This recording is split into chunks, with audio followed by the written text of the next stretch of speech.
Je n'entends pas ta voix, demande à Dieu de te parler.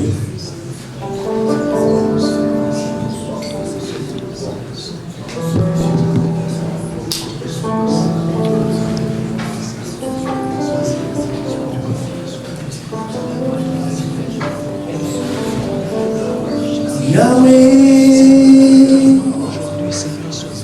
Yahweh, Yahweh, Zabezua, Kemon, Yahweh, Yahweh, Yahweh, Zabezua. Oh, Yahweh,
Je prie que tu touches toutes personnes qui ont ces lieux, que ta parole soit pertinente, qu'elle pénètre jusqu'à séparer jointure et moelle, que ta parole agisse, opère des miracles, des délivrances.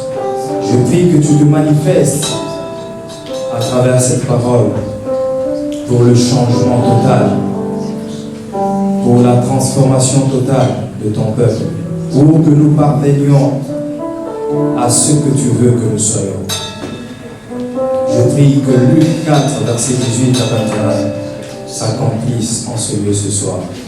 Au nom de Jésus-Christ, nous avons ainsi prié. Amen. Amen. Acclamons le Seigneur. Voilà. Nous allons parler ce soir d'un thème qui est très important, qui cadre avec la réussite. c'est alors que tu réussiras. Amen. Amen. Est-ce que il y a un anglophone en ce lieu? Quelqu'un aurait besoin de qu'on traduise en anglais? Non, apparemment non. Ok. Gloire au Seigneur. Avant qu'on ne lise le premier texte ce soir, j'aimerais interpeller tout le monde par rapport à l'utilisation des téléphones et au dérangement. Nous sommes dans la présence de Dieu et je crois que c'est très honorable de respecter Dieu. Amen. Amen. Cet appel-là, il peut attendre, même si c'est un appel qui est très bénéfique pour toi. Je sais que si c'est la volonté de Dieu que tu réussisses dans cette affaire, l'appel qui concerne cette affaire te reviendra même après le culte. Si ce n'est pas à toi, ça ne reviendra pas. Tu n'as pas à forcer. Amen. Amen. Donc si on t'appelle, même pour une affaire très importante, ne décroche pas, ne sors pas pour aller prendre ton appel. Amen. Amen. Écoute, nous sommes en train de parler de la réussite ce soir. La Bible dit, l'enfant montre déjà par ses habitudes qui il sera demain. Et beaucoup de gens, ils s'empêchent même de devenir ce qu'ils veulent devenir juste par le comportement qu'ils sont en train d'afficher aujourd'hui. Ça veut dire quoi? Dieu te regarde, la façon dont tu te comportes et dit, il n'est pas encore prêt d'arriver à ce qu'il est en train de demander d'arriver. Imagine-toi que tu es appelé à être ministre. Tu veux devenir ministre. Et tu ne te comportes pas déjà comme un ministre. Tu sais, dans la plénière, avec le Premier ministre, tu ne verras jamais un ministre décrocher au téléphone et sortir aller répondre. Il respecte le Premier ministre. Mais nous avons plus que le Premier ministre ici. Nous nous comportons parfois comme des gens qui ne veulent pas devenir grands. Amen. Amen. Amen. Je te demande ce soir de ne pas répondre au téléphone et puis de ne pas chatter, parce qu'il y a certaines personnes, il est là, tu croiras peut-être qu'il utilise la Bible comme aujourd'hui on a des Bibles dans nos téléphones, tu croiras qu'il utilise la Bible, mais il est en train de répondre aux messages sur Facebook, sur WhatsApp. Ce n'est pas honorer Dieu. Respectons la présence de Dieu. Amen. Voilà, nous allons lire Luc, je vais dire Josué chapitre 1, verset 8. Josué chapitre 1, verset 8. Prends ta Bible ensemble avec moi. Josué 1, verset 8.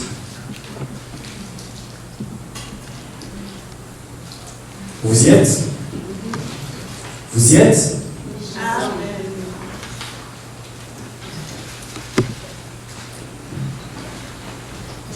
Je lis au nom de Jésus-Christ. Que ce livre de la loi ne s'éloigne pas de toi. Médite-le jour et nuit pour agir avec fidélité, conformément à tout ce qui est écrit. Car c'est alors que tu auras du succès dans tes entreprises. C'est alors que tu réussiras. Acclamons la parole du Seigneur.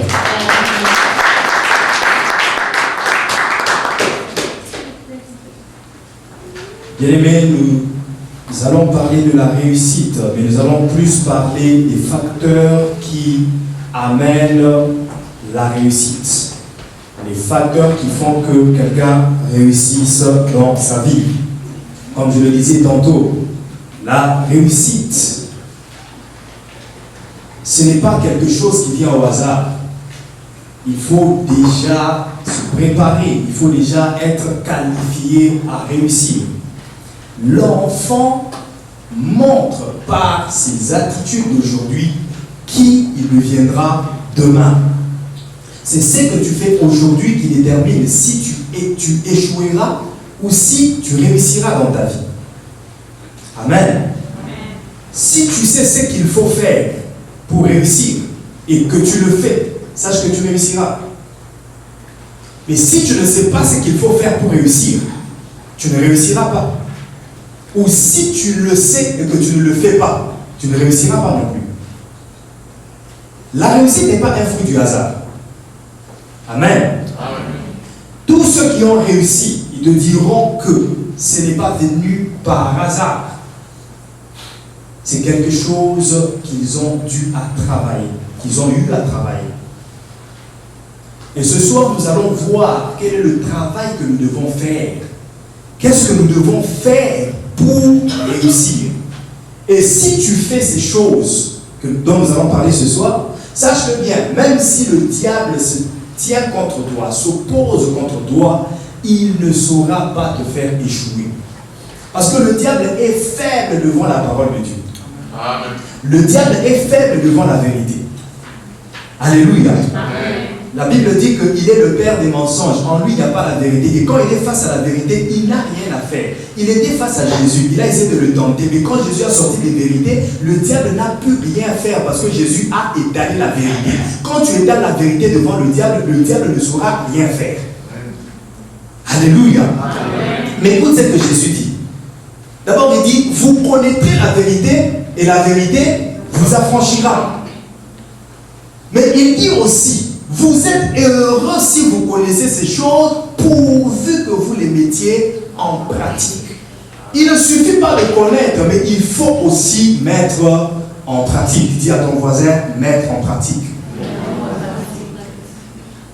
Bien aimé, la réussite, c'est le contraire de l'échec. Mais l'échec, c'est quoi? Je ne vais pas étaler beaucoup de définitions parce que je veux plus parler des facteurs qui amènent à la réussite. Mais l'échec, c'est quoi? L'échec n'est pas ce que les gens ont l'habitude de croire que c'est ça. L'échec, c'est autre chose.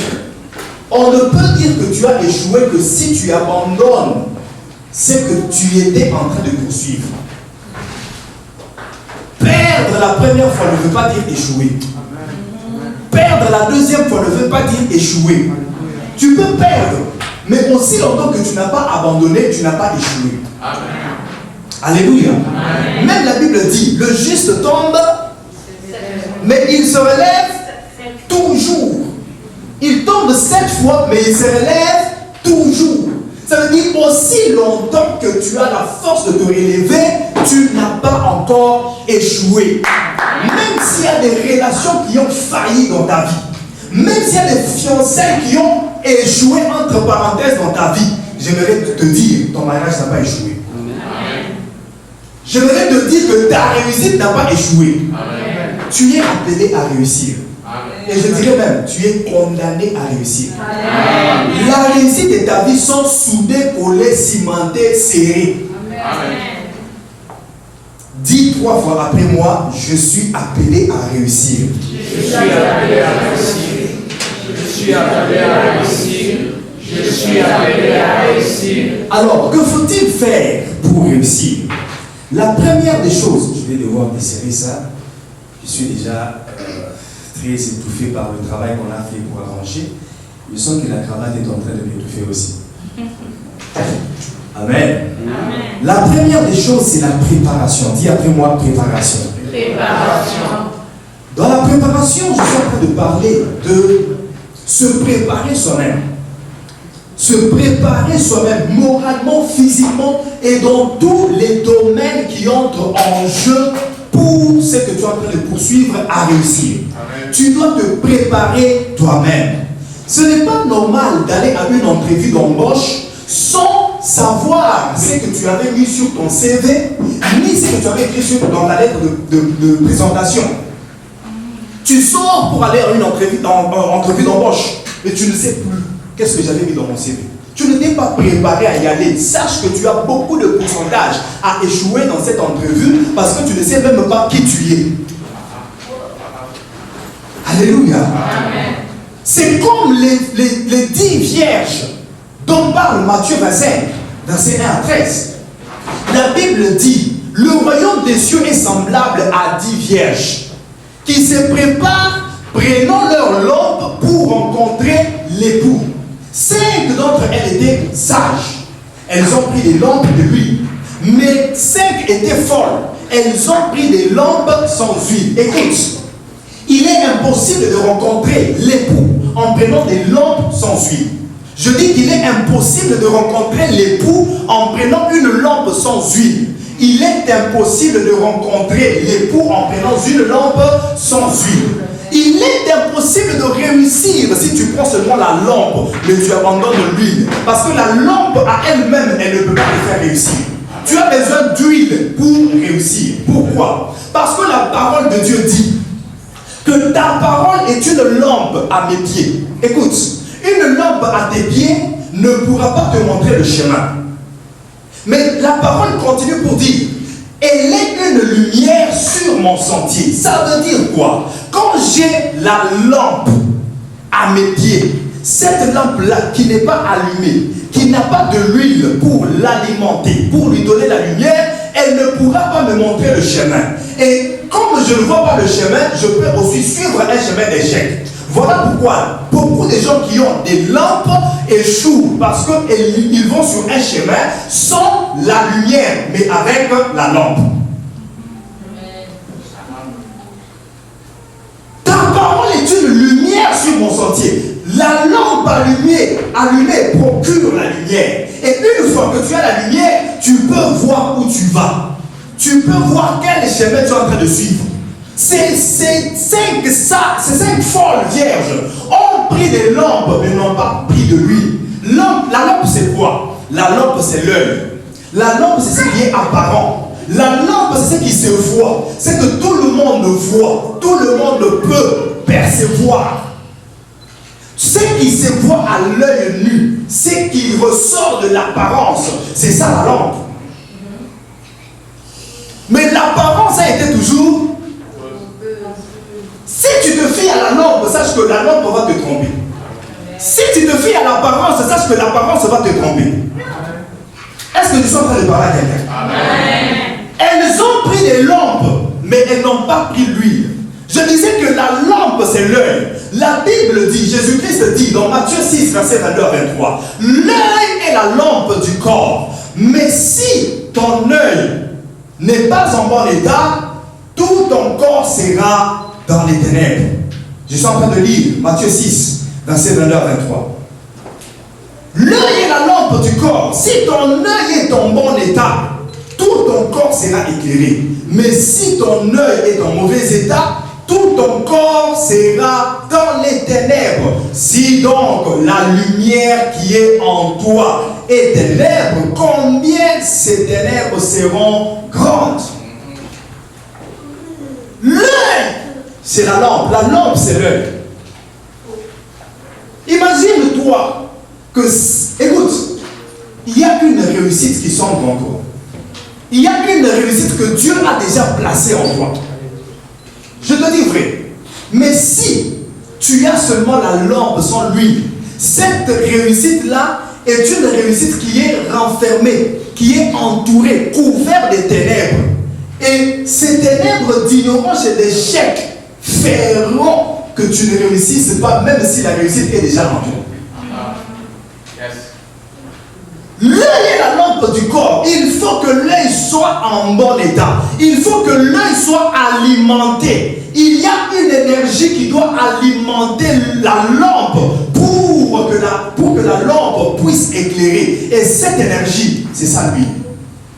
L'huile, c'est l'énergie qui alimente la lampe. Et l'huile dans le spirituel, c'est quoi? C'est la foi. Amen.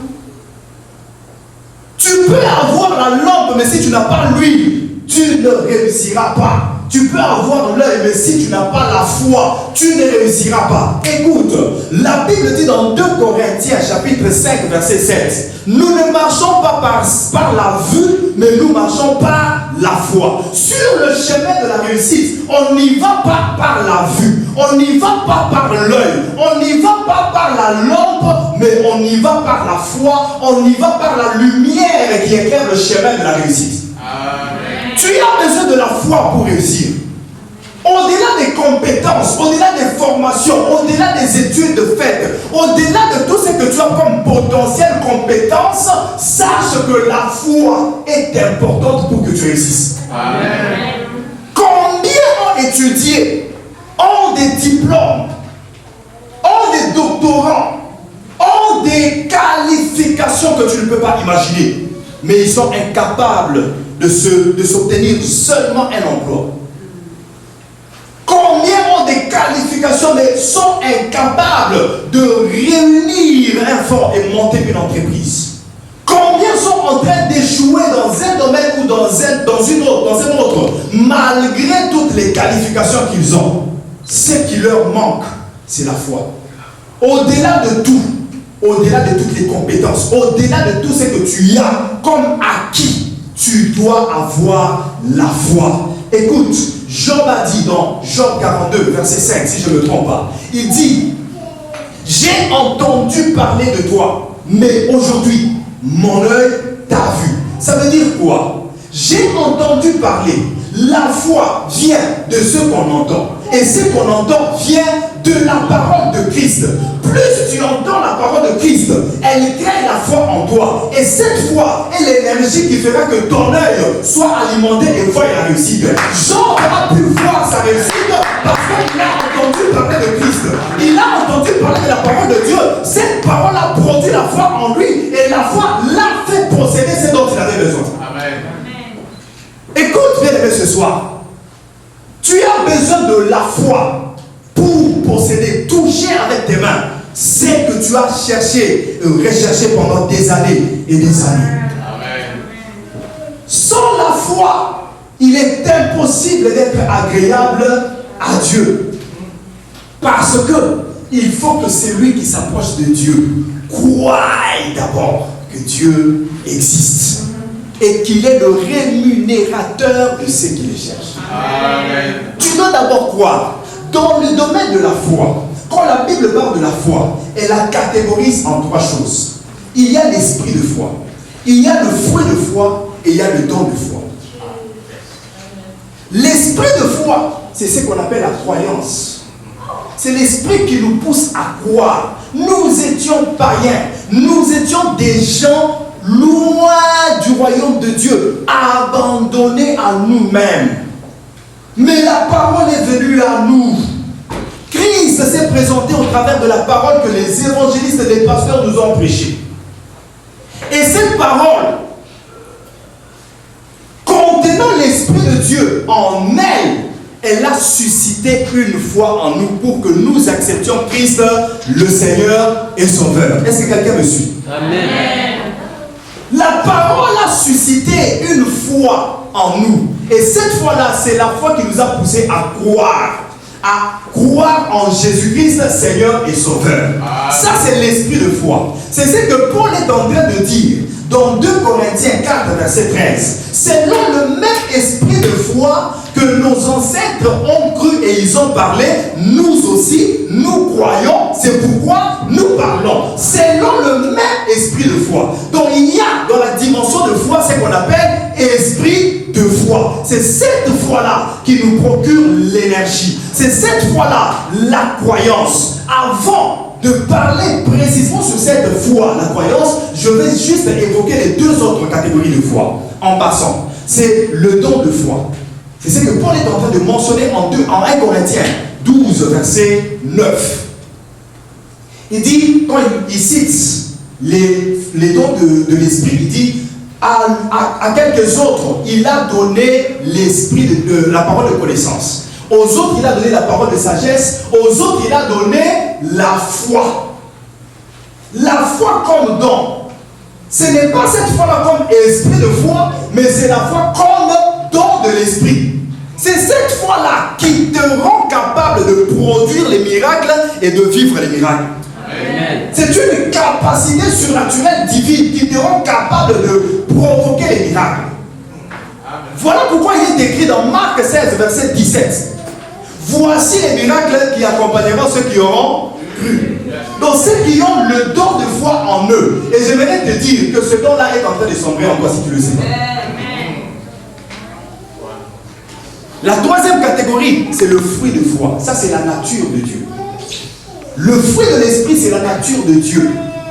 Dans Galates 5, verset 22, la Bible dit, le fruit de l'esprit, c'est l'amour, la patience. Et il cite aussi la foi.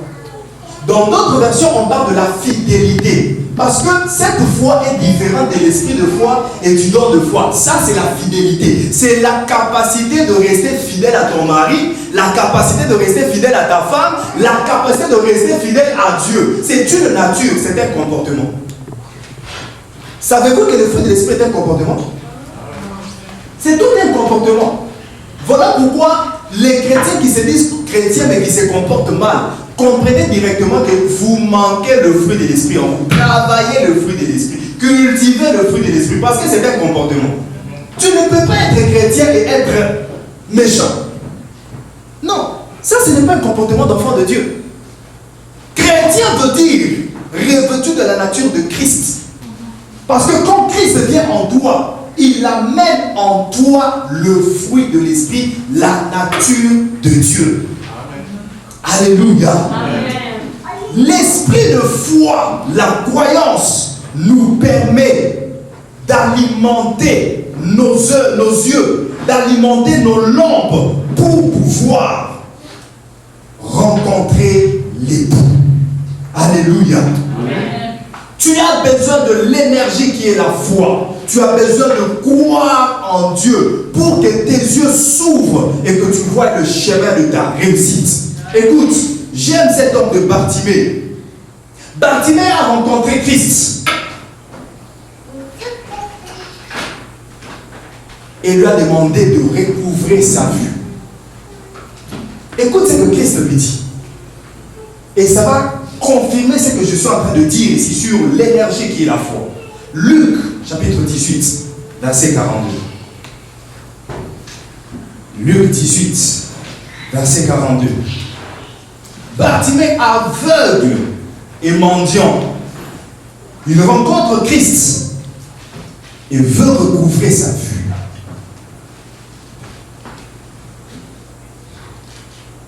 Alors, Jésus lui dit, retrouve la vue. Ta foi t'a sauvé. Est-ce que quelqu'un comprend? Retrouve la vue. Ta foi. Pour dire quoi? Qu'est-ce qui a fait qu'il retrouve sa vue?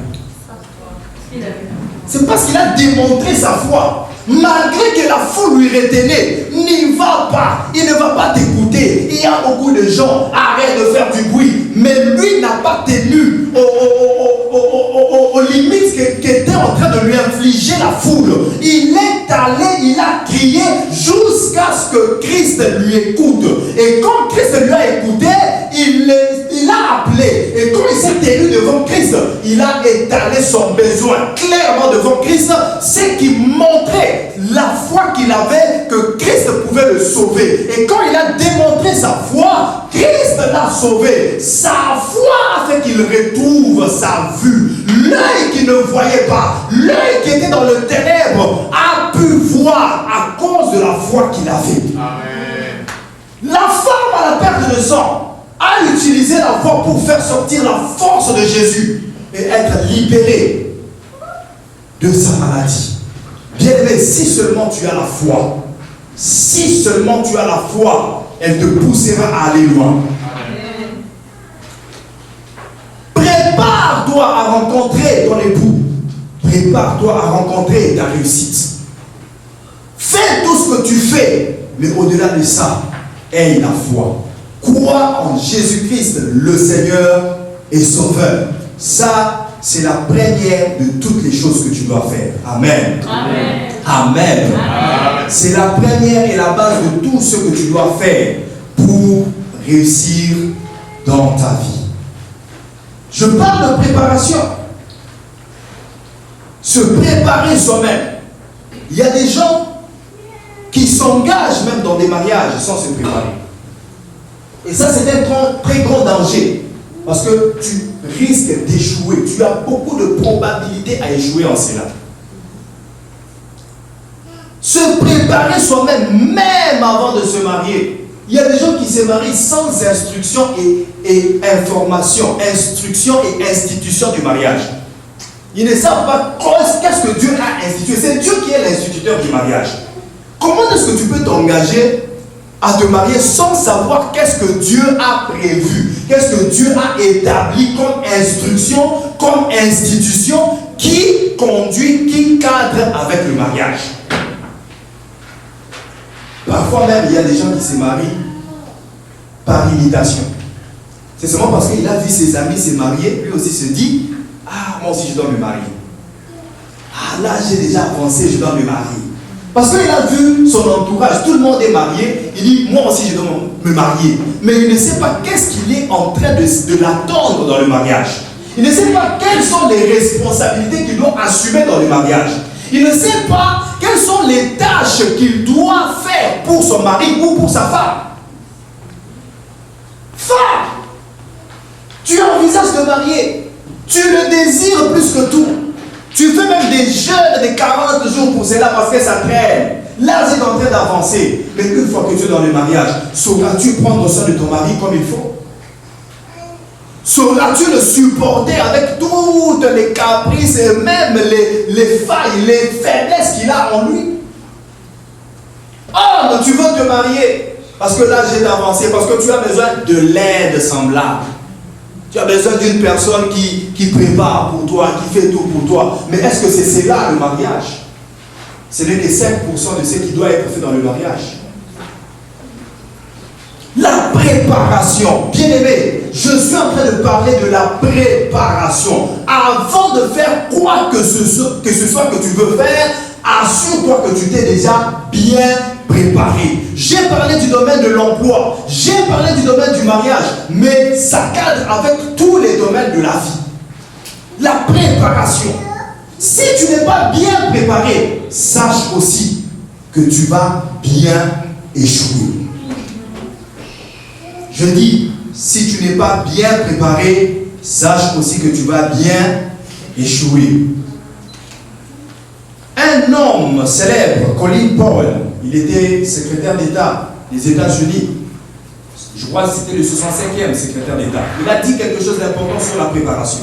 Il dit qu'il n'y a pas de secret pour la réussite. C'est le résultat de la préparation, le travail acharné et apprendre de l'échec. La réussite, c'est le résultat de la préparation. Écoute, lève-toi un bon matin quand tu as un test à l'école ou à l'université, sans être préparé, sans savoir quelle est la matière qui constitue ce cours-là. Et tu as un test. Présente-toi avec l'Esprit Saint, commence à faire le test et réussis 100%, même 75%, viens à l'église, on va te donner un cadeau. Même plein de l'Esprit Saint, tu peux aller à un test et échouer parce que tu y es allé sans te préparer. Tu dois au moins avoir un aperçu de la matière dont tu vas faire le test. Tu dois au moins savoir le contenu de ce cours-là. Alléluia. Amen. Alléluia. Amen. La réussite répond à la préparation. Quand je parle de préparation, je vois aussi préparer les moyens nécessaires. Préparer les moyens nécessaires qui entreront en jeu pour la réussite voulue. Calculer la dépense, se rassurer d'abord par la sagesse que ce que tu veux faire va réussir certainement. Est-ce que quelqu'un est en train de m'entendre? Amen. Écoute ce que Jésus dit dans Luc 14, versets 28 à 32. Luc 14, 28 à 32.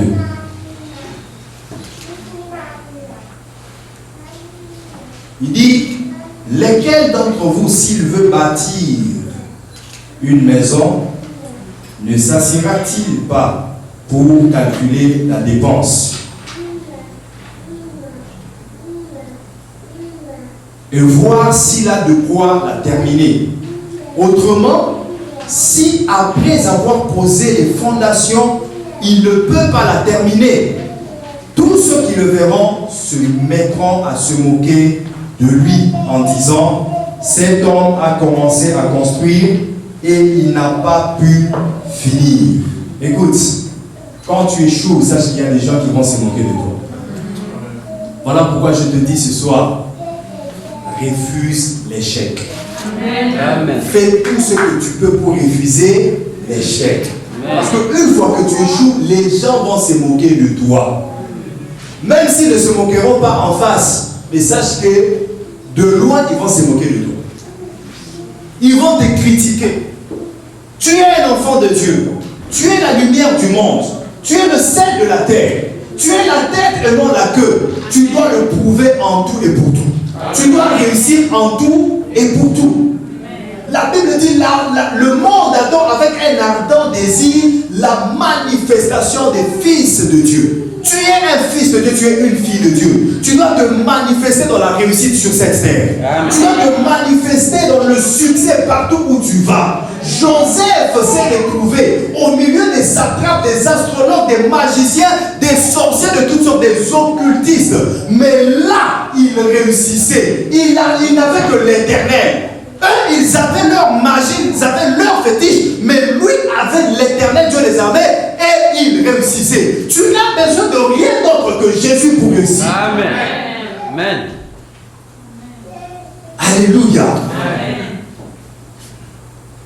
Si tu échoues, les gens vont se moquer de toi. Imagine-toi que tu échoues dans ton mariage. Ah, regarde celui-là, il a divorcé. Ah, lui, c'est mort comme ça. Il divorce. Ils peuvent même te coller un an. Divorce, ça.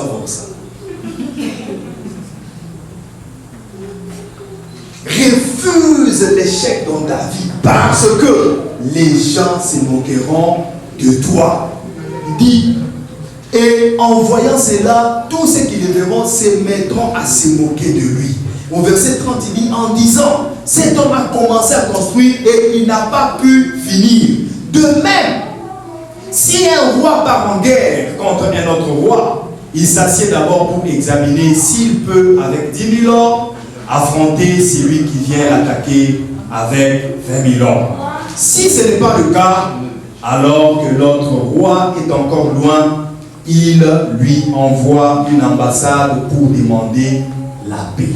Ceci parle du plan B. Dans la préparation, il faut toujours prévoir un plan B. Est-ce que tu es en train de me suivre? Amen. Tu es en train de me suivre? Amen. Dans ta préparation, il faut toujours avoir un plan B. Amen. Quand ils voient que ces gens ne pourront pas, je ne pourrai pas combattre ces gens, je ne pourrai pas les vaincre parce qu'ils sont plus nombreux que moi, il envoie une ambassade pour demander la paix. Ça veut dire qu'il prévoit un plan B. Ce plan A n'a pas réussi, alors je dois recourir au plan B. Ça, c'est la préparation. Alléluia. Bien-aimé, tu veux réussir, prépare-toi bien et tu réussiras.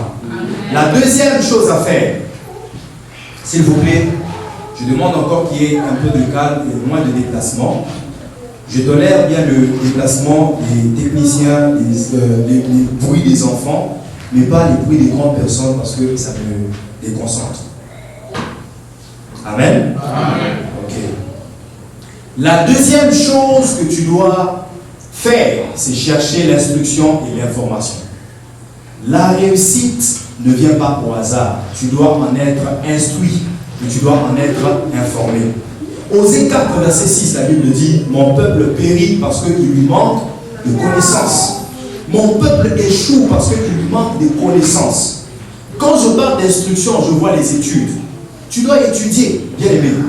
Il y a beaucoup de gens qui négligent les études, qui ne veulent pas étudier, mais qui veulent réussir. Écoute, tu me diras qu'il y a des gens qui n'ont pas étudié, mais qui ont réussi. Mais calcule le pourcentage sur 100% de ces gens-là, ils représentent combien de pourcents de la majorité de ceux qui réussissent sans étudier? C'est peut-être 2%. Ils ne sont pas majoritaires pour dire que ça ne se fait pas toujours pour tout le monde. Ce n'est pas parce qu'eux ont réussi sans étudier que toi aussi tu réussiras sans étudier. Regarde maintenant plutôt ceux qui étudient, tu verras qu'ils réussissent. Ils sont en grande majorité. Ceux qui réussissent en ayant étudié, ils sont en grande majorité. Alléluia. Amen. Tu as besoin d'études. Tu as besoin de suivre une formation selon le domaine que tu veux. suivre une formation selon le domaine dans lequel Dieu t'a appelé. Même si tu écoutes, je dis bien selon dans le domaine dans lequel Dieu t'a appelé. Si Dieu t'a appelé à être footballeur, ne va pas faire la médecine. Parce que tu vas passer ton temps là-bas. Si Dieu t'a appelé à être avocat, ne va pas faire l'informatique. Tu vas passer ton temps. Combien même tu auras un salaire, mais ça ne sera pas ce que tu pouvais être si tu étais ce que Dieu t'avait appelé à être. Fais un bon choix du domaine que tu dois faire et étudie. Suis la formation. Acquiers la connaissance et les compétences nécessaires. Tu verras que la réussite sera une chose facile pour toi. Écoute les dangers dans lesquels beaucoup de gens tombent. Ils choisissent un domaine facile. Ils se disent, pour moi, les études, bon, je vais choisir un domaine. Je sais qu'il y a des gens qui réussissent aussi dans ce domaine-là. Ils se trouvent de l'emploi. Il y a beaucoup d'emplois ici à Ottawa dans ce domaine-là. Toi aussi, tu vas dans ce domaine-là parce que tu as vu les autres aller dans ce domaine-là, parce que c'est un domaine facile. Et puis après, quand tu finis les études dans ce domaine, tu te rends compte que ce n'est pas ce que tu devais faire. Bien aimé, tu veux être une personne de qualité. Entre aussi en profondeur. Amen.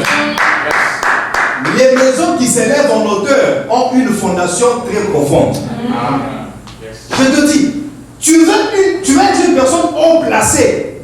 Puise et forme-toi en profondeur. Cherche toutes les connaissances possibles. Performe-toi et tu monteras en hauteur. Tu seras haut placé. Plus de formation te permettra aussi à être plus élevé. Amen. Alléluia. Amen. Ne crains pas, ne dis pas parce que voilà, moi je ne connais pas les mathématiques. Et je te dirais d'ailleurs, ici, dans ces pays, dans le Canada, les études sont faciles. Il ne suffit que tu mettes un peu de volonté. Tu verras qu'il n'y a aucune matière qui est compliquée. Même les mathématiques. Tu sais que quand j'ai rencontré les mathématiques d'ici, je me suis dit, mais mon Dieu, en Afrique, on nous torture. Tu regardes la mathématique. Moi, déjà dans ma tête, quand je vois la mathématique, je me dis, c'est une matière que j'aime pas. Quand j'ai commencé la première session à la cité collégiale, je disais, j'avais ça dans mes pensées que les mathématiques, je n'aime pas. Mais quand je me suis un peu concentré sur ces mathématiques, je me dis, mais mon Dieu, ce sont des choses faciles. Je n'ai même pas besoin de réviser, mais je fais les 99%, les 100%. Je dis, mais mon Dieu, pourquoi on nous torture en Afrique? Ne crains pas de loin. Ne crains pas de loin. Ne crains pas de loin. Entre dans ce domaine. Sacrifie-toi. Il n'y a rien de facile sur la terre. Tout ce qui est précieux demande un sacrifice. Sacrifie-toi pour apprendre. Sacrifie-toi pour recevoir la connaissance. Sacrifie-toi pendant 1 année, 2 ans, 3 ans. Et quand tu finiras, tu auras un bon emploi. Amen. Amen. L'autre piège dans lequel beaucoup de gens tombent, une fois qu'il a l'emploi, il arrête de se former. Il arrête de se performer. J'ai déjà l'emploi, j'ai mon salaire, ça me suffit. Mais tu oublies que, une fois que tu as l'emploi et que tu continues à suivre des formations dans ce domaine-là, ça va te disposer à la promotion. Ça veut dire que tu vas quitter le niveau où tu es et tu vas atteindre un niveau supérieur. Tu vas quitter le poste que tu as pour devenir superviseur. Et puis après, tu deviens manager. Et puis après, tu deviens directeur. Et puis après, tu es en train de monter parce que tu as beaucoup plus de connaissances. Amen. Parmi tes collègues, ils verront que celui-ci a une façon de résoudre les cas qui n'est pas pareil à ses collègues. Il a quelque chose que les autres n'ont pas. Alors il ne peut pas continuer à être comme eux. Il doit monter de niveau. Il doit devenir leur superviseur parce qu'il a une connaissance plus que eux. Et même quand tu as la promotion et que tu continues à te former, sache que ça te disposera à avoir une capacité entrepreneuriale. C'est là que tu vas maintenant commencer à monter tes propres entreprises. Parce que tu as une capacité, tu as une connaissance qui te dispose à cela. Et même quand tu parviens à monter des entreprises et que tu continues à suivre des formations, ça fera de toi un bailleur de fonds. Une personne que même les nations, les économies des nations sont en train de dépendre de lui. Je ne sais pas si tu es en train de comprendre ce que je dis. Je ne sais pas si tu es en train d'arriver là où je suis. Donne-moi un bon amen que je continue. Dis après moi la formation. La formation. Cherche les principes qui cadrent avec ton domaine. Cherche les principes scientifiques, les principes économiques, les principes bibliques qui cadrent avec ces domaines. Même dans la Bible, il y a les principes qui cadrent avec tous les domaines de la vie. Je te dis tous les domaines de la vie. Si j'avais le temps, je t'aurais démontré même 10 domaines, en commençant par l'informatique. Et d'ailleurs, je vais juste mettre ça entre parenthèses. On aura le temps d'en parler. L'informatique que tu vois, la réseautique, c'est un instrument entre le maître du diable, le monde des ténèbres, pour l'accomplissement de l'antéchrist. Je vais te dire une chose. Avant que Christ revienne pour prendre son épouse, il faut que l'évangile arrive partout dans le monde. Donc, même dans les milieux les plus reculés. Donc, si l'évangile n'est pas encore arrivé jusque dans ces coins-là, Christ ne reviendra pas encore. Mais la vérité que tu ne connais pas peut-être est qu'avant que Christ vienne, il faut que l'antéchrist vienne d'abord. C'est ça, non? Avant que Christ ne revienne, il faut d'abord que l'antéchrist se manifeste, il soit établi. Mais l'antéchrist ne peut pas aussi être établi et se manifester si son système n'a pas encore atteint les fins fonds du monde. Et quand je parle de système, je vois quoi? Je vois un système babylonien qui a commencé dès la tour de Babel avec Nimrod qui était le roi de Babel. Ce système-là, aujourd'hui, est en train d'opérer. Il opère, il a commencé dans la culture. Tu verras que la même culture qui est en Amérique et en Europe est aussi aujourd'hui en Afrique. C'est passé par quoi? Par la technologie. En Afrique, on n'avait pas de télévision, mais depuis qu'on a eu la télévision, on peut savoir s'habiller comme les Beyoncé, on peut savoir se comporter comme les gens qui sont agents du monde des ténèbres. Les réseaux informatiques que tu vois relient le monde. Relie le monde. Aujourd'hui, on a Facebook. Tu es ici, mais tu es en train de parler avec quelqu'un qui est en Afrique. Vous faites même des appels vidéo. Vous vous voyez. C'est la réseautique. Mais il y a des villages dans lesquels ce n'est pas encore arrivé. Et leur lutte, c'est quoi? Que ça arrive pour imposer le système politique. Si tu regardes bien, en Amérique et en Europe, ils ont un même système politique. Et c'est ce qu'ils veulent aussi en Afrique, installer un même système politique. Et quand ils réussissent à établir le même système politique partout, c'est là maintenant que l'antéchrist viendra, parce que c'est son système. C'est un système qui empêche les gens à croire en Dieu. C'est un système qui empêche les gens d'aller à l'église dimanche. C'est un système qui empêche les gens de suivre les voies de Dieu et qui leur montre des principes qui sont autres que l'opposition à la parole de Dieu. Les principes qui te disent un homme avec un homme peut se marier parce qu'il est démontré scientifiquement. Ça, c'est démoniaque, ce n'est pas scientifique. C'est ce qu'ils sont en train de poursuivre, pas plus loin que dernièrement, je crois, l'année passée, au mois de septembre. Ils ont proposé au président ghanéen de légaliser le mariage homosexuel dans son pays. Il a refusé parce que c'était un chrétien. Tu vois qu'est-ce qu'ils sont en train de poursuivre?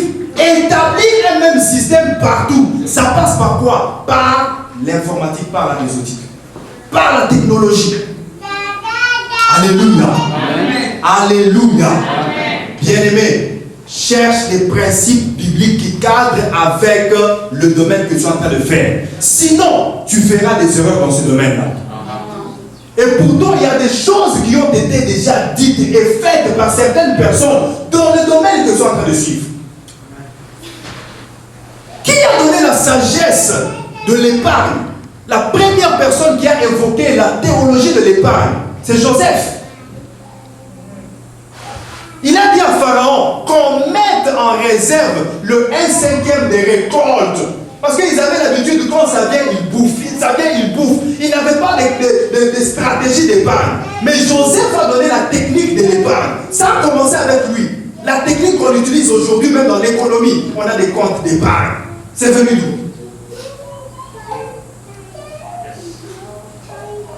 Alléluia. Amen. Il y a des principes dans la Bible. Le problème avec toi, tu ne cherches pas les principes. Tu ne te donnes pas à chercher les principes qui cadrent avec ton domaine. Cherche à savoir qu'est-ce que la Bible dit, même si tu es couturière. N'as-tu pas vu Dieu qui coupe une peau de chameau? Hein? Un agneau, hein? Voilà. Quand Adam et Ève ont péché, ils sont allés se cacher et ils ont pris les feuilles de branches pour se couvrir. Mais Dieu, qu'est-ce qu'il fait? Il coupe pour eux des habits faits de la peau d'un animal. Le premier couturier, c'est Dieu. Je te disais tantôt que tous les domaines de la vie sont dans la Bible. Il n'y a aucun domaine que tu peux ne pas retrouver dans la Bible. Alléluia. Amen. Alléluia. Amen. Cherche et recherche dans la parole de Dieu les principes qui vont te permettre de réussir dans le domaine que tu es en train de suivre. Et quand je parle de chercher les principes bibliques, ça passe par 4 pratiques, 4 principales activités. La première, c'est la lecture de la parole de Dieu. En lisant la parole de Dieu, tu vas recevoir la connaissance, tu vas recevoir les principes. La lecture de la parole de Dieu, une chose que beaucoup de chrétiens négligent aujourd'hui. Il peut lire tous ces messages sur Facebook. Il peut regarder toutes ces notifications sur WhatsApp. Il peut vérifier les statuts de WhatsApp, qui a regardé ces statuts, mais il n'a pas le temps pour lire la parole de Dieu. Et avec ça, tu veux réussir?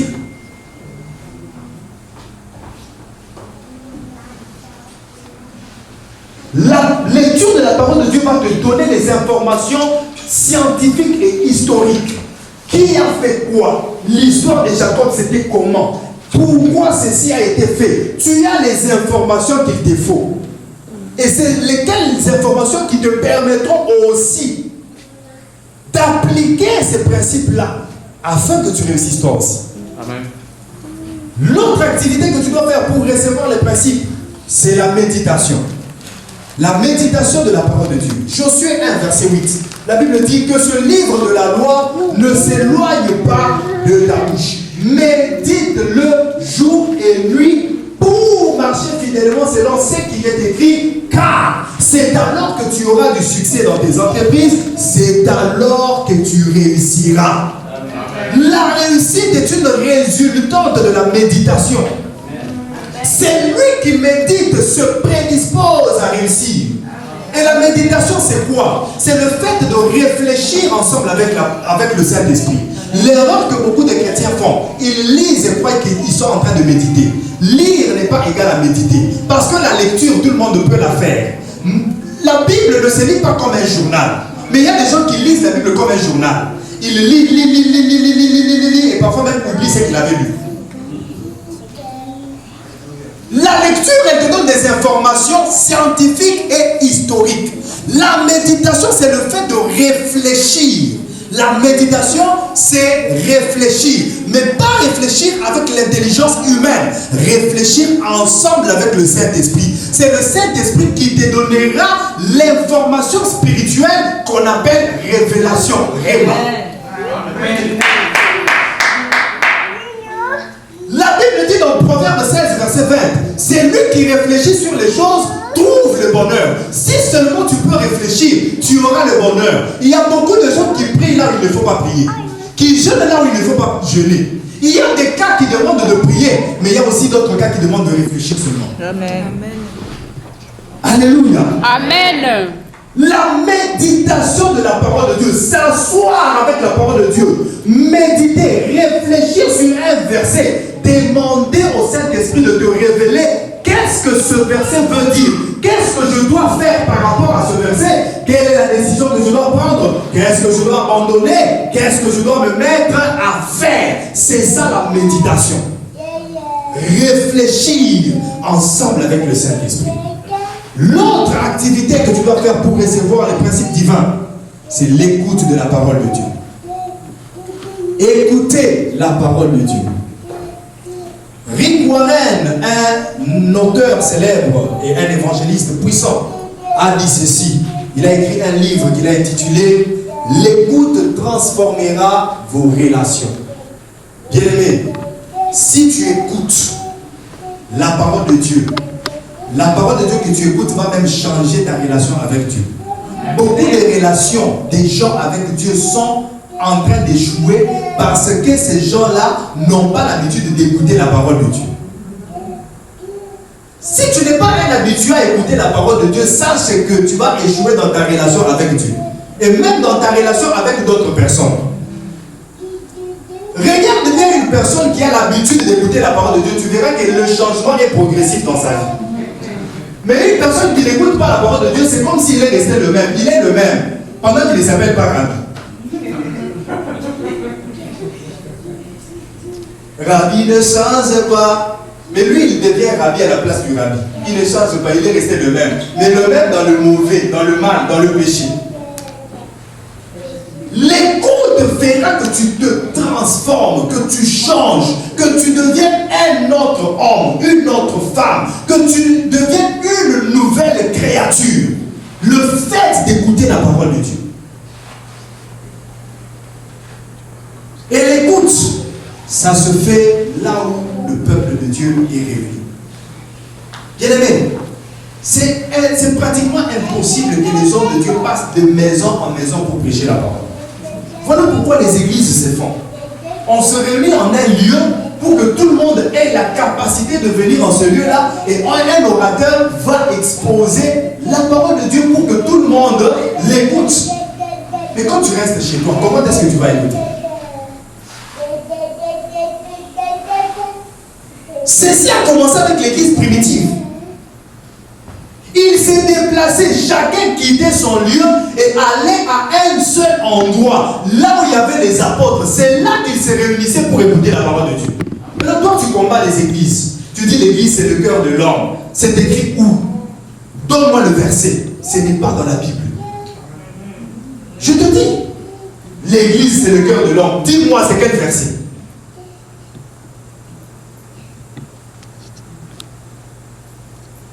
La Bible dit quand Pierre a prêché, il a gagné plus de 3000 âmes. Et depuis ce jour-là, ils quittaient leur domicile. Ils allaient là où étaient les apôtres et ils suivaient les enseignements des apôtres. Ils écoutaient les enseignements des apôtres. Et c'est ce qui a fait qu'ils deviennent des bons chrétiens.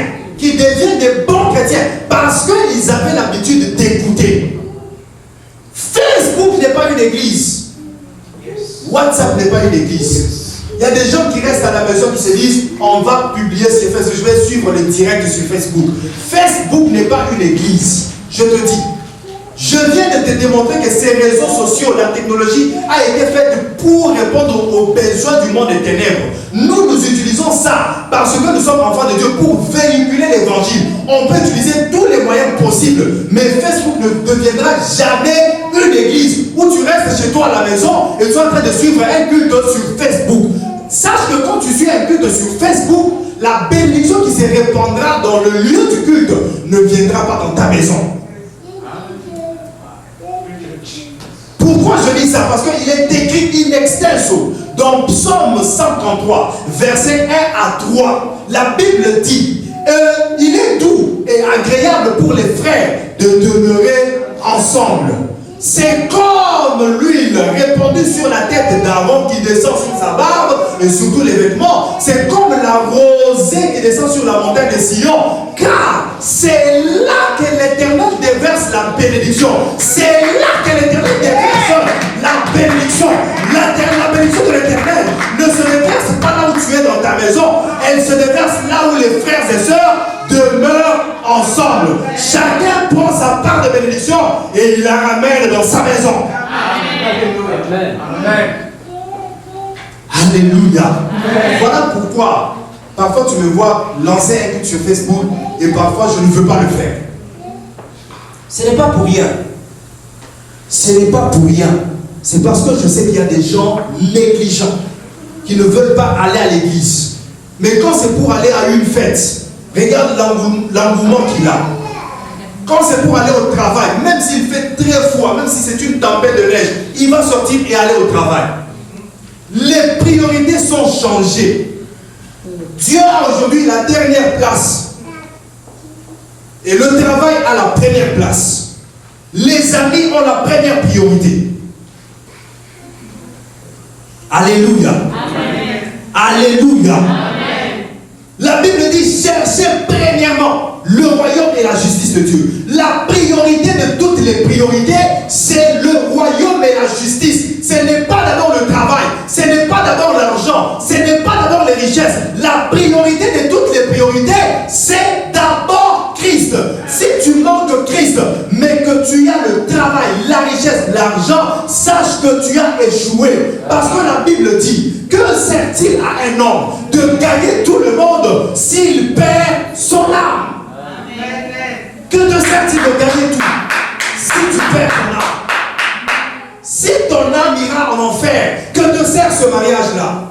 Si ton âme ira en enfer, que te sert ce travail-là? Que te sert la richesse, les maisons, les voitures que tu t'es procurées? Que te serve cela? N'as-tu pas lu que le riche suppliait Abraham, disant, envoie-moi même une goutte d'eau, parce que je suis en train de brûler dans ce feu. Pendant que le pauvre Lazare, qui lui léchait ses plaies, qui mangeait les miettes de pain qui tombaient de sa table, était dans le royaume de Dieu, était dans le paradis, il était dans le repos. Mais toi qui étais riche sur terre, tu te retrouves dans un feu éternel. Et il supplie même Abraham pour dire, envoie les gens, qu'ils aillent prêcher les gens de ma maison, pour qu'ils ne viennent pas là où je suis, pour qu'ils ne soient pas envoyés eux aussi dans cet enfer, dans cette brûlure. Sa richesse lui a servi à quoi? La richesse dont il se vantait, dont il méprisait le pauvre Lazare, à quoi cela lui a-t-il servi s'il est allé en enfer? Bien-aimé, j'aimerais bien perdre tout sur cette terre, mais hériter le royaume de Dieu.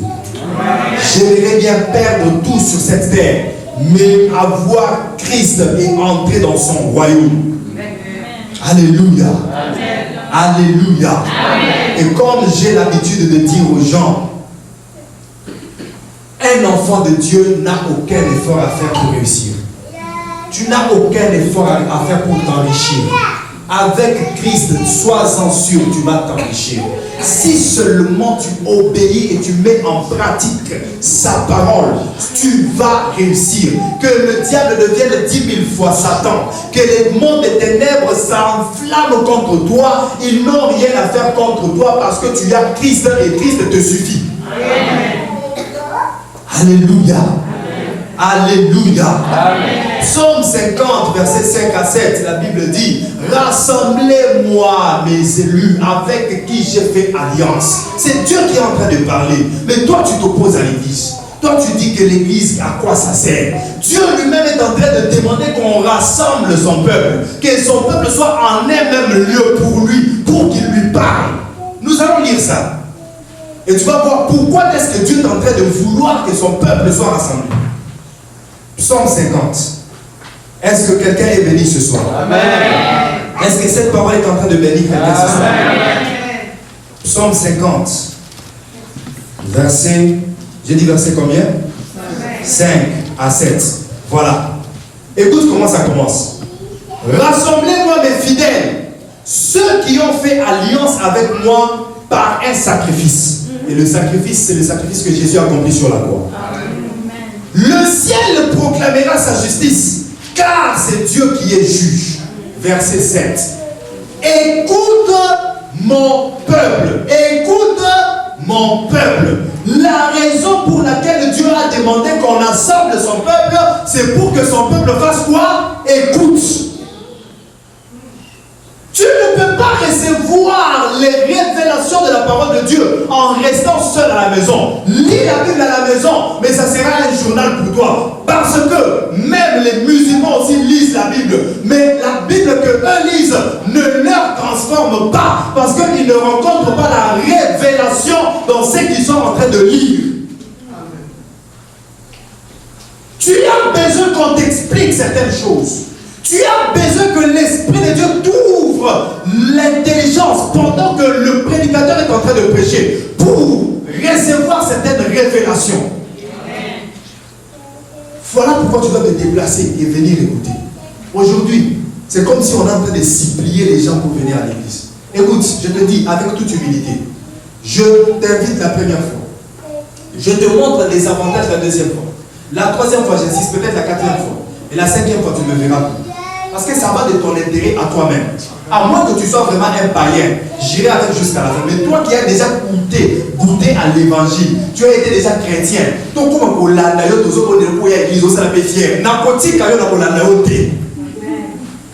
je te dis vrai.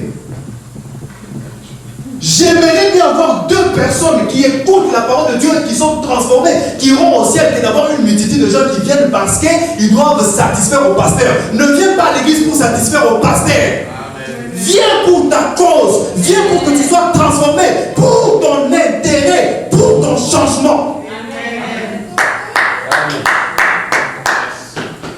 Alléluia. Amen. Alléluia. Amen.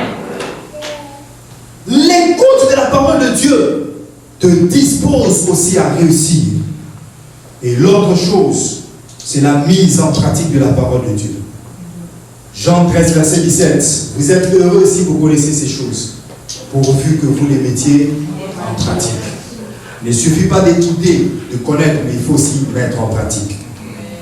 La troisième chose avec laquelle je vais finir ce soir, le temps me fait défaut, c'est la présence de Dieu. S'accrocher à la présence de Dieu. L'autre facteur qui te permet de réussir.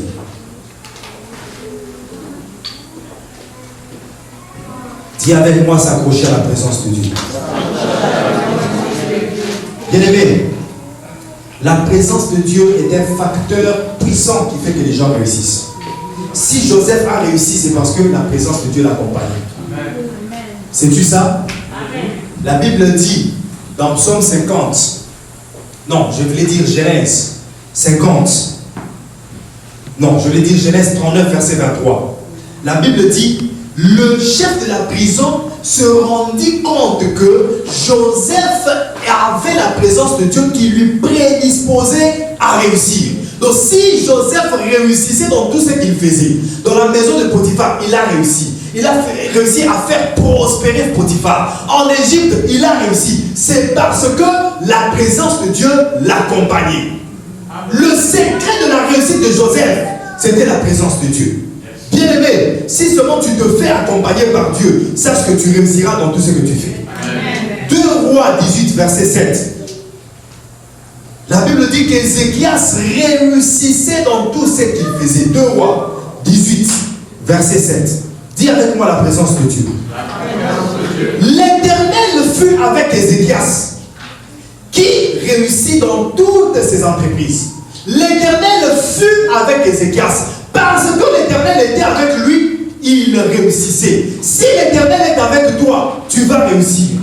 Je dis, si l'Éternel est avec toi, tu vas réussir. Je dis, si l'Éternel est avec toi, tu vas réussir. Dans tout ce que tu fais, tu vas réussir parce que l'Éternel est avec toi. 1 Samuel 18, verset 5. 1 Samuel 18, verset 5. Saül envoyait David par-ci, par-là. Et David réussissait dans tout ce que Saül lui demandait de faire. Parce que l'Éternel était avec lui. Écoute, David partait en campagne. Et il réussissait partout où l'envoyait Saül. Celui-ci le mit à la tête des hommes de guerre. Et il plaisait à tout le peuple, même aux serviteurs de Saül. Verset 14. Il réussissait dans toutes ses entreprises et l'Éternel était avec lui. L'Éternel était avec lui, c'est pour cela qu'il réussissait. Amen. Si seulement tu te fais accompagner de l'Éternel, sache-le bien, tu vas réussir. Amen. Au verset 15, il dit, voyant qu'il réussissait toujours, Saül avait peur de lui. Écoute, si tu réussis, les gens auront peur de toi. Même tes collègues au service, ils auront peur de toi. Ils commenceront à faire des conspirations et des cabales contre toi parce que tu réussis. Parce que tu es différent, tu es en train de remporter dans tout ce que tu fais. Tu as le succès dans tout ce que tu entreprends et ils auront eu un mauvais cœur. Ils auront une mauvaise pensée contre toi parce qu'ils te voient réussir. Saül n'était pas satisfait de voir David réussir. Pourquoi? Parce qu'il voyait un roi le remplaçant.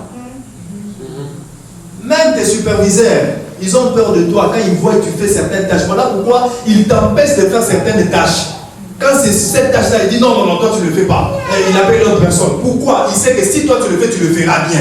Et si tu le fais bien, le manager te découvrira. Et peut-être c'est toi qui seras le prochain superviseur. Alors il faut qu'il te combatte pour que tu ne prennes pas sa place. Mais même si on combat un enfant de Dieu, Saül a combattu David. Il lui a combattu de toutes les façons possibles, jusqu'à même à lui piéger de le faire mourir. Mais il n'a pas réussi de le faire mourir parce que la présence de Dieu était avec David et David a réussi. Il a même remplacé ce Saül qui lui en voulait. Bien-aimé, si seulement la présence de Dieu t'accompagne, tu réussiras. Je dis tu réussiras. Fais-toi accompagner de la présence de Dieu. Beaucoup de gens croient être avec Dieu pendant que Dieu n'est pas avec eux. Tu crois que tu es avec Dieu, mais Dieu n'est pas avec toi. Rassure-toi que tu es avec Dieu et Dieu est avec toi. Je vais t'expliquer ce que je suis en train de dire. Ils étaient dans la barque avec Jésus. La tempête s'est levée. Le vent s'est levé. A commencé à secouer la barque par-ci et par-là. Jésus était là et il dormait. L'eau froide pénétrait dans la barque, mais Jésus dormait. Quel genre de sommeil? Quel genre de sommeil quand l'eau froide te touche, mais toi tu es en train de dormir? Ça veut dire quoi? Ils croyaient être avec Jésus, mais Jésus n'était pas avec eux. Jésus n'était pas avec eux dans tout ce qu'il faisait. Il pouvait faire sortir l'eau de la barque. Il pouvait faire toutes les techniques qu'il savait de la pêche parce que c'était des pêcheurs expérimentés. Il savait comment calmer la mer quand elle s'élève. Mais ils n'ont pu rien faire. Mais écoute, Jésus, il dormait. Il dormait. Il dormait. Pierre se rend compte qu'il y a quelqu'un ici qui a créé la mer, qui a créé le vent, qui a créé la tempête. Si seulement nous réveillons cette personne, il va calmer cette tempête. Si seulement nous activons sa présence, il va calmer cette mer, il va calmer cette tempête. Et quand Pierre a réveillé Jésus, Jésus a calmé la tempête. Jésus a stoppé le vent. Ils croyaient être avec Jésus, mais Jésus n'était pas avec eux. Il fallait qu'ils activent la présence de Jésus. Il fallait qu'ils deviennent conscients de la présence de Jésus. Amen. Tu dois être conscient de la présence de Dieu qui est en toi. Amen. Pour que cette présence te favorise à réussir. Amen. Alléluia. Amen. Seigneur, tu es en train de dormir pendant que nous périssons. Et Jésus se lève et dit, bon, vous ne m'avez pas réveillé, vous n'avez pas fait cas de moi, vous ne m'avez pas sollicité, vous ne m'avez pas impliqué dans ce que vous vouliez que je fasse. Comment est-ce que j'allais me lever? Croyez-vous que l'eau ne m'a pas réveillé? Non, j'ai senti que l'eau est là. J'ai senti que l'eau est en train de faire noyer la barque. Mais je ne pouvais pas me lever aussi longtemps que vous ne m'avez pas sollicité. Alléluia. Amen. Alléluia. Amen. Tu dois savoir activer la présence de Dieu dans ta vie. Car si tu n'actives pas cette présence, les choses resteront les mêmes. Amen. La réussite sera ton partage si tu marches avec Dieu. Alléluia. Amen. Si tu actives la présence de Dieu. J'aime cette femme à la perte de sang. Tout le monde pouvait toucher Jésus, mais rien n'est sorti de Jésus. Mais cette femme avait la technique pour activer la force qui était en Jésus pour qu'elle soit guérie. Crois-tu que tout le monde qui était là était toujours en bonne santé? Ce n'était pas tout le monde qui était en bonne santé. Il y avait aussi des malades qui ont touché Jésus, mais qui n'étaient pas guéris de leur maladie. Il Il y avait aussi des infirmes qui ont touché Jésus, mais qui n'étaient pas guéris de leur maladie, parce que c'était une grande foule. La Bible dit, elle secouait Jésus de part et d'autre. Ça veut dire, il y avait des gens qui le touchaient, qui lui bousculaient même, mais rien n'est sorti de Jésus. Il a fallu que cette femme active ce qui était en Jésus, et ce qui était en Jésus est sorti pour lui guérir de sa maladie. Beaucoup de gens peuvent prier et ne pas recevoir exaucement à leur prière. Mais si tu sais prier, si tu sais activer la présence de Dieu en toi, activer la bonne technique qui va faire que l'exaucement vienne, l'exaucement viendra. Alléluia. Amen. Dis avec moi la présence de Dieu. Dis avec moi activer la présence de Dieu. Activer la présence de Dieu. Je te dis vrai, si tu sais activer la présence de Dieu, elle te favorisera à réussir. Amen. Amen. Amen. Amen. Je vais parler rapidement de quelques points. Nous allons prier. L'autre facteur qui peut te permettre de réussir, c'est aider les autres. Aider les autres, faire du bien aux autres. Faire du bien à ton prochain. Aujourd'hui, nous avons l'habitude nous avons un égoïsme, un égocentrisme. Nous ne nous voyons que nous-mêmes. Nous ne voyons que nos propres intérêts. Bien-aimé, tu dois penser aux autres. Tu dois penser à celui qui est à côté de toi. Aujourd'hui, nous vivons dans un sectarisme, dans un tribalisme, dans une vie de... Je ne sais pas comment définir ça. On est trop sectariste. On ne voit que les gens de notre secteur, les gens de notre communauté, les gens de notre race. Ça, ce n'est pas chrétien. Ce n'est pas chrétien. Je te dis vrai, ce n'est pas chrétien. J'aime bien quand je vais dans des églises, je trouve qu'il y a des Camerounais, même si le pasteur est haïtien. Et tu vois qu'il y a une diversité, parce que ce n'est pas une communauté des Haïtiens, des Congolais, des Camerounais, c'est une communauté des enfants de Dieu. Quand on est enfant de Dieu, on oublie sa tribu, on oublie son clan, on oublie son pays, on oublie sa nationalité. Parce que la nationalité qui régit en toi, c'est le christianisme. Je ne peux pas lui donner ça parce que lui n'est pas de ma tribu. Je ne peux pas lui faire ça parce que lui n'est pas de Sissi. Aide tout le monde. Fais du bien à tout le monde. Même aux païens, fais-leur du bien. Je te dis vrai. Même aux païens, fais-leur du bien. Même si les païens, fais-lui seulement du bien. Parce que c'est une loi, c'est un principe. La Bible dit dans Galates 6, verset 9, ne nous lassons pas de faire du bien, car nous moissonnerons au temps convenable. Bien aimé, quand je parle de faire du bien, je vois ici aider les gens. Donner les moyens à ceux qui en ont besoin. Donner l'information à ceux qui en ont besoin.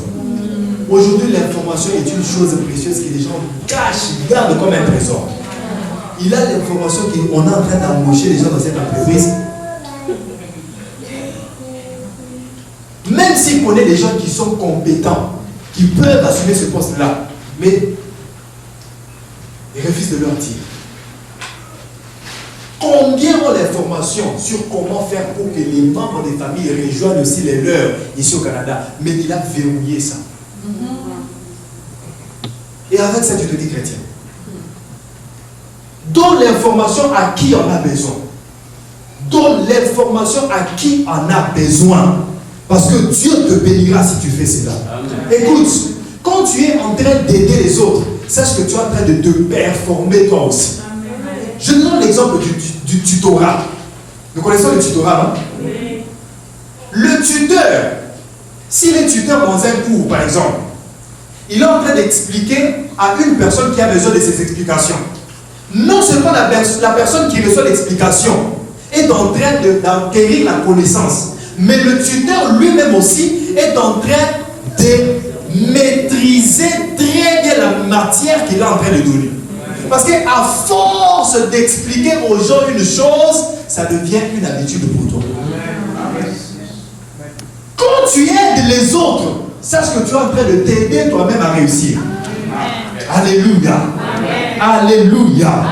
Et sache que parfois nous rencontrons des difficultés pour que notre expérience facilite la tâche à ceux qui viennent après nous.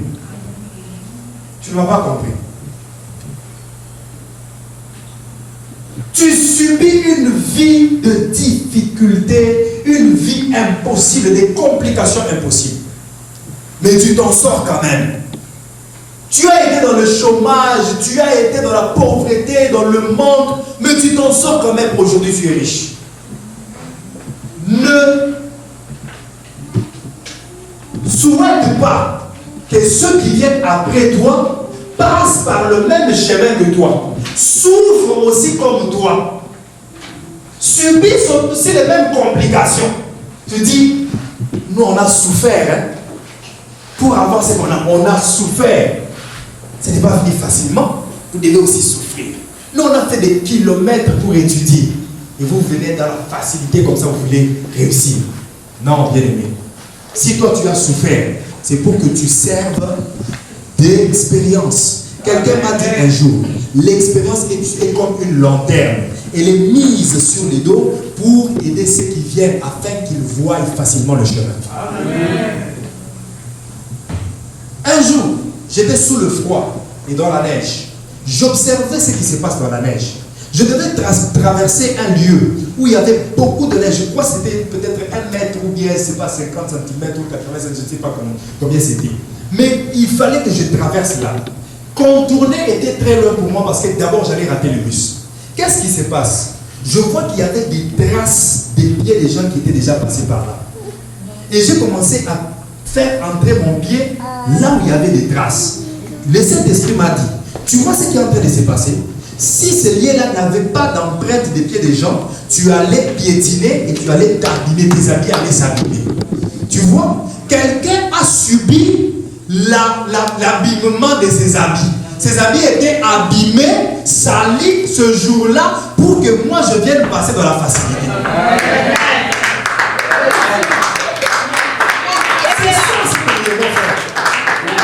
C'est ça ce que nous devons faire. Tu souffres, mais pour que les autres réussissent dans la facilité. Aide les autres. Aide ton prochain. Aide même ceux qui ne sont pas de ta famille. Parce que quand tu les aides, un jour ils deviendront morts. Tu ne sais pas, peut-être c'est eux qui te rattraperont quand tu ne seras rien. Parce que la richesse ne dure pas éternellement. Alléluia. Amen. Joseph a été maltraité par ses frères. Mais quand il est arrivé à la primature en Égypte, il a vu ses mêmes frères qu'il avait maltraités. Il avait vendu. Il ne s'est pas vengé. Il ne s'est pas vengé contre eux. Il les a au contraire aidés encore davantage. Écoute, Dieu est un Dieu d'amour. Jésus-Christ a été crucifié, a été lapidé, a été torturé même. Il est mort sur la croix. Mais en ressuscitant, il n'est pas ressuscité avec une idée de vengeance. Il est plutôt ressuscité avec une idée de pardon et de réparation. Bien aimé, même si tu as souffert, a été marginalisé par des gens, une fois que Dieu te bénit, ne te venge pas contre ces gens-là. Fais-leur du bien. Fais-leur du bien. Alléluia. Amen. Alléluia. Amen. J'aimerais te dire que la réussite est ton partage. Jésus-Christ veut que tu réussisses. Amen. 3 Jean verset 2 dit, bien-aimé, je souhaite que tu prospères à tous égards et que tu sois en bonne santé comme prospère l'état de ton âme. Ce que Dieu veut pour toi, ce n'est pas l'échec, c'est la réussite. Amen. Que Dieu te bénisse. Acclamons le Seigneur très fort.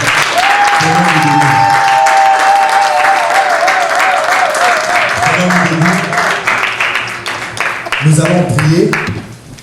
Il y avait d'autres points donc que je devais parler. Je n'ai pas pu en parler faute de temps. Nous en parlerons prochainement si Dieu le veut. Amen. Amen. Dis merci à Dieu pour sa parole que nous venons d'entendre. Dis merci à Dieu pour cette parole. Dis merci à Dieu pour sa parole. Je n'entends pas ta voix. Élève ta voix, dis merci à Dieu. Dis-lui merci pour sa parole. La parole donc toi, tu as permis à ce que nous puissions avoir et à manger à ta table, éternel, mon Dieu, à ces instants même, éternel, Jésus-Christ, donc toi, tu nous as permis à ce que nous avons trouvé, éternel, ta parole, alléluia,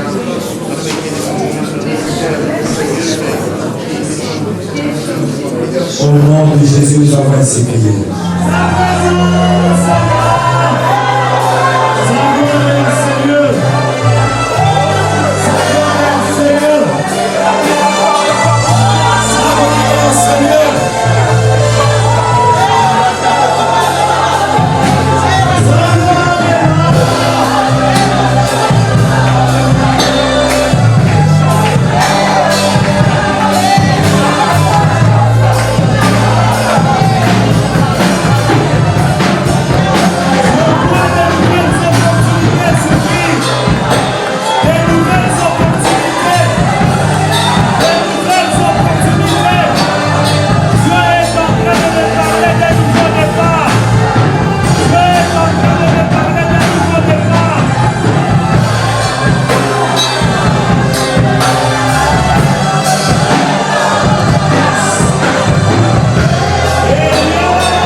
L'alliance qui a été conclue avant dans ta vie, l'alliance avec la mort, l'alliance avec les esprits impurs, je déclare cette alliance détruite au nom de Jésus. Il est écrit, l'alliance, votre alliance avec la mort sera détruite. Aujourd'hui, je dis maintenant même, les chaînes qui te retenaient, les liens qui te retenaient, l'emprise du diable dans ta vie, elle tombe aujourd'hui. Elle tombe aujourd'hui. Elle tombe aujourd'hui.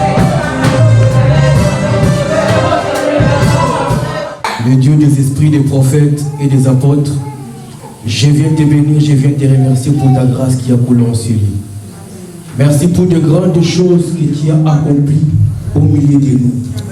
Je sais que nous sommes entrés en ce lieu, chaos, mais nous sommes sortis, Seigneur mon Dieu, mon roi, récupérés, rachés à travers l'onction et ta puissance dans ce lieu, Seigneur mon Dieu, mon roi. C'est pourquoi je te bénis, c'est pourquoi je te sanctifie, c'est pourquoi je te magnifie, Seigneur mon Dieu, mon roi, papa. Laisse que, Seigneur mon Dieu, mon roi, ton peuple soit béni. Et que pour les prochaines séances, Seigneur mon Dieu, mon roi, que les soirées de gloire soient continuelles, Seigneur mon Dieu, mon roi, papa. Que ton peuple puisse, Seigneur, écouter le son de la trompette, Seigneur, car je sais que nous sommes au dernier temps, Seigneur mon Dieu, mon roi, papa. Bénis ton prédicateur, Seigneur. Ajoute encore, Seigneur, une grâce particulière en lui, Seigneur mon Dieu, mon roi, papa. Laisse que tu puisses encore, Seigneur, ouvrir, Seigneur mon Dieu, mon roi, l'inspiration, Seigneur, en lui. Au nom de Jésus-Christ, j'ai prié. Amen. Acclamons le Seigneur. Amen. Que Dieu vous bénisse. Bonne soirée à tous et à tous.